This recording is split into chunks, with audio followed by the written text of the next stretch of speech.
பரிசுத்தமுள்ள தகப்பனே, கிருபையாய் தந்திருக்கிற இந்த புதிய நாளுக்காக நன்றி ஆண்டவரே. இந்த மாதத்தின் 29வது நாளுக்காக தேவனுக்கு நன்றி செலுத்துகிறோம். எங்கள் பிதாவாகிய தேவனுக்கு ஸ்தோத்திரம். கர்த்தராகிய இயேசு கிறிஸ்துவுக்கு ஸ்தோத்திரம். பரிசுத்த ஆவியான திரியேக தேவனுக்கு ஸ்தோத்திரம். யெகோவா தேவனே மக்கு ஸ்தோத்திரம். யெகோவா ஏரே, எல்லாவற்றையும் பார்த்து கொள்பவரே மக்கு ஸ்தோத்திரம். யெகோவா ஷாலும், சமாதானம் அளிப்பவரே மக்கு ஸ்தோத்திரம். யெகோவா ஷம்மா, தம் சமூகம் அளிப்பவரே மக்கு ஸ்தோத்திரம். யெகோவா நிசி, எங்கள் ஜெயக்கொடியானவரே மக்கு ஸ்தோத்திரம். யெகோவா ஏலியோன், உன்னதமான கர்த்தரே மக்கு ஸ்தோத்திரம். யெகோவா ரோஹி, எங்கள் மெய்ப்பரானவரே மக்கு ஸ்தோத்திரம். யெகோவா சிட்கேனு, நீதியாயிருக்கிற கர்த்தரே மக்கு ஸ்தோத்திரம். யெகோவா சபையோத், சேனைகளின் கர்த்தரே மக்கு ஸ்தோத்திரம். யெகோவா மெகாதீஸ், பரிசுத்தமாக்குகிற கர்த்தரே மக்கு ஸ்தோத்திரம். யெகோவா ராஃபா, சுகமளிக்கிற தேவனே மக்கு ஸ்தோத்திரம். யெகோவா உசேனு, உருவாக்குகிற கர்த்தரே மக்கு ஸ்தோத்திரம். யெகோவா எலோஹீனு, எங்களுடைய தேவனே மக்கு ஸ்தோத்திரம். யெகோவா எலோஹா, உம்முடைய தேவனே மக்கு ஸ்தோத்திரம். யெகோவா எலோஹே, என் தேவனே மக்கு ஸ்தோத்திரம். எலோஹீம், எங்கும் நிறைந்தவரே மக்கு ஸ்தோத்திரம். எல்ஷடாய், சர்வ வல்லமை உள்ளவரே மக்கு ஸ்தோத்திரம். எங்கள் கர்த்தராகிய இயேசு கிறிஸ்துவை மக்கு ஸ்தோத்திரம். யூதா கோத்திரத்து சிங்கமே மக்கு ஸ்தோத்திரம். ஈசாயின் அடிமரமே மக்கு ஸ்தோத்திரம். தாவீதின் குமாரன் எனப்பட்டவரை மக்கு ஸ்தோத்திரம்.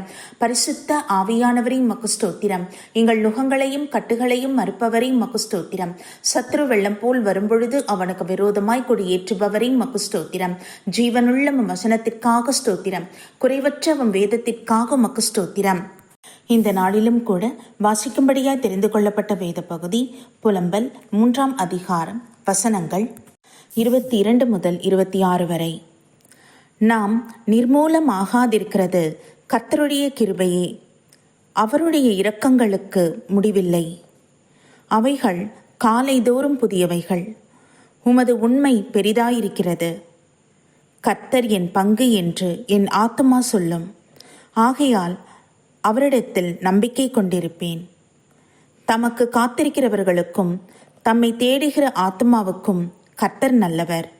கர்த்தருடைய ரட்சிப்புக்கு நம்பிக்கையோடே காத்திருக்கிறது நல்லது என்பதே. கர்த்தருடைய நாமத்திற்கு மகிமை உண்டாவதாக. சர்வ வல்லமையுள்ள தகப்பனே, கிருபையானுடைய வார்த்தைக்காக நன்றி செலுத்துகிறோம் என் ராஜா. இந்த பரிசுத்தமான ஓய்வு நாளிலும் கூட எங்கள் ஒவ்வொருவரையும் தெய்வ சமூகத்தில் ஒப்புக் கொடுக்கிறோம்.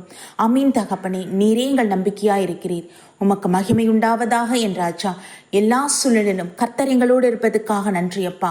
அமீன். நாங்கள் உம்மை மாத்திரம் சார்ந்திருக்க கிருபை தாரும் தகப்பனே. உமக்கு நன்றி ஆண்டவரே. இந்த நாளிலும் கூட உம்முடைய ஆலயத்திலே நாங்கள் ஏறெடுக்கிற ஸ்தோத்திர பலிகள், துதி பாடல்கள், ஜெப விண்ணப்பங்கள், வேத வாசிப்பு, தியானம், ஆவியானவர் எங்களோடு பேச விரும்புகிற கர்த்தருடைய வார்த்தை என்ற திருவசனங்கள், திருவிருந்து, காணிக்கை, சாட்சி, முடிவு ஜெபம் என்று தேவ சமூகத்தில் ஒப்புக் கொடுக்கிறோம்.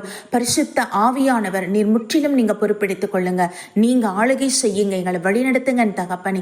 நீங்க பேசுங்க, நாங்க கேட்கிறோம் என் தகப்பனே. உமக்கு நன்றி அப்பா. ஆமீன். என் ஆவியானவரே, இந்த வாரம் முழுவதும் கர்த்தருடைய கரத்தில் எங்களை தாழ்த்துகிறோம் ஐயா. நீர் எங்களை பொறுப்பெடுத்து வழிநடத்துங்க. ஒவ்வொரு குடும்பத்தையும் ஆசீர்வதிங்க ஆண்டவரே. எங்கள் ஆவி, ஆத்மா, சரீரத்தை தேவ சமூகத்தில் ஒப்புக் கொடுக்கிறோம். நீரே அதற்கு அதிகாரி. நீர்தான் சிருஷ்டித்திறன் ஆண்டவரே. நீர் எங்களுக்குள்ளே வாசம் செய்து வழிநடத்துவீராக. இயேசு கிறிஸ்துவின் நாமத்தில் எங்களை முற்றிலுமாக தாழ்த்துகிறோம், ஒப்புக் கொடுக்கிறோம் ஆண்டவரே. உம்முடைய ஊழியக்காரர்கள், ஊழியக்காரிகள், தீர்க்கதரிசிகள், வேதாசிரியர்கள் என்று விசுவாச குடும்பங்களை பேர் பேராய் தொடும் பாதுகாத்துக் கொள்ளுங்க. எல்லா தீமைக்கும் நீங்களாய் ரட்சித்துக் கொள்ளுங்கப்பா. உம்முடைய அக்கினி ஜுவாலையாய் எடுத்து பயன்படுத்தும். இயேசு கிறிஸ்துவின் நாமத்தில் ஒப்புக் கொடுத்து ஜெபிக்கிறோம் பிதாவே, ஆமீன். நம் பிதாவாகிய தேவனுக்கும் நம் கர்த்தராகிய இயேசு கிறிஸ்துவுக்கும் பரிசுத்த ஆவியான திரியேக தேவனுக்கு ஸ்தோத்திரமும் துதியும் கனமும் மகிமையும் வல்லமையும் ஞானமும் வல்லமையும் என்றென்றும் உண்டாயிருப்பதாக. ஆமீன், ஆமீன், ஆமீன்.